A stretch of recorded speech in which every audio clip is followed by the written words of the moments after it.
Excellent! Just checking out my videos for the month of July 2020, and here they are. Actually, there's only about 7 of them. There is a live show in here that we did a few weeks ago, and then there are 7 other videos. And that means in a typical month for me, I should be producing something like 12 to 14 videos, as well as maybe 2 or 3 live shows thrown in there. The Awesome Hardware live show that I do with Kyle on Tuesday evenings.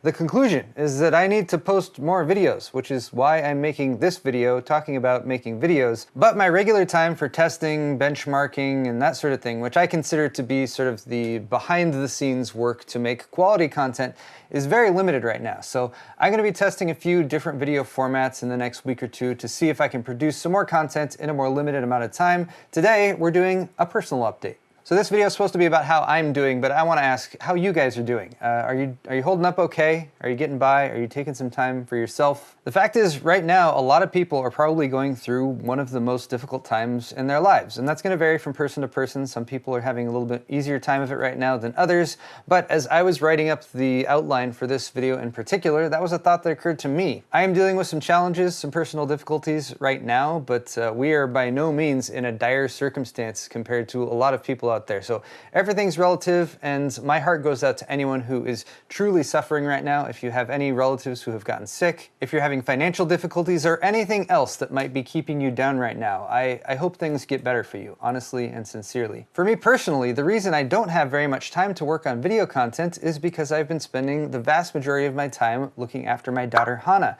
She's about 15 months old now, and I have zero regrets about any of the time that I have been spending with her. And in fact, I am incredibly blessed to be able to spend so much quality time with my daughter at this time in her life. She is mobile now. She walks and moves and dances and points at things and has her own opinions, so that's come with its own set of challenges, but I couldn't be happier in the time I'm spending with her. The reason I am spending so much time with her is because of COVID, and I want to make a disclaimer, since anytime you mention COVID in a video or any other type of content you want to post on the internet, since we live here in America, there is unfortunately some debate that goes in there, and I am not at all interested in arguing about COVID in this video. It is real. You should wear a mask. Anyone who wants to state otherwise in the comments below, I hope you are routinely ignored. But back to the point, in the pre-COVID days, if you can remember back that far, I would generally have about 4 days out of every week to produce content, plus some extra time on the evenings and weekends when possible. Our childcare arrangements for my daughter on those days involved our nanny, who would watch her a couple days a week, my mom and dad, who would watch her 1 day a week, and my sister, who would watch her another day a week. Because we are now doing our best to limit interaction with other people unless it's absolutely necessary, we have stopped having my sister or my mom and dad watch our daughter. And particularly my mom and dad, because they're older and they're in a higher risk group, we just didn't want to risk anything there as much as it hurts us. We have been going over to go swimming here and there. We stay outside and wear masks, and so that has been nice to at least spend some time with them. I am married though as well, if you weren't aware. My wife Diana recently helped me out in the 60 Hertz versus 240 Hertz video, so check that video out if you haven't already.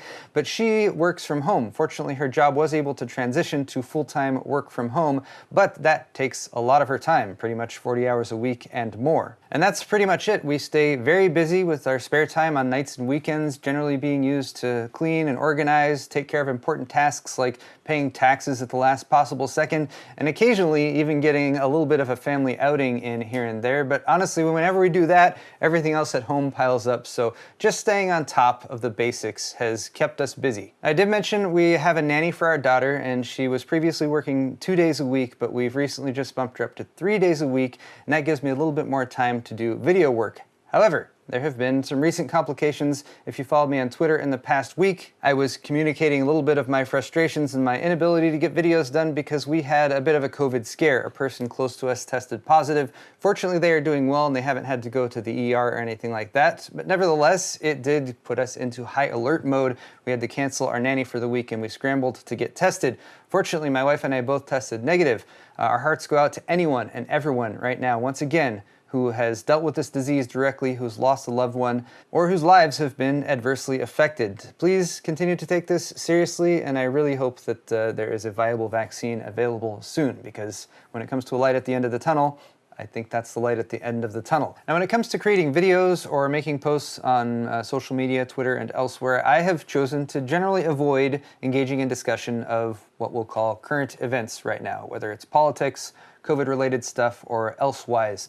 This doesn't mean that I don't have opinions or feelings on those things. It simply means that I would rather try to have conversations about these things directly with people I know.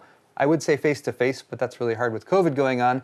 But I'd rather do that than go back and forth with anonymous internet persons, because bad faith arguments, shitposting, bots, and trolls are everywhere, and I will admit that I just don't know how best to deal with them. I personally believe that the majority of my viewers would agree with my stance on these topics, and those who wouldn't aren't likely to be swayed by any statement I might make here in a YouTube video. If you want to know how I really feel though, here is what I will say. I try to approach the world from a humanitarian perspective. I try my best to be kind and considerate of others. And although I would not call myself a practicing Christian, I was raised in the church, and so I will share my favorite quote from Jesus, John 13:34. A new commandment I give you, love one another. As I have loved you, so you must love one another. I really like that Bible verse. First of all, it's straight from Jesus. I like Jesus. Second of all, it's very straightforward. Love one another.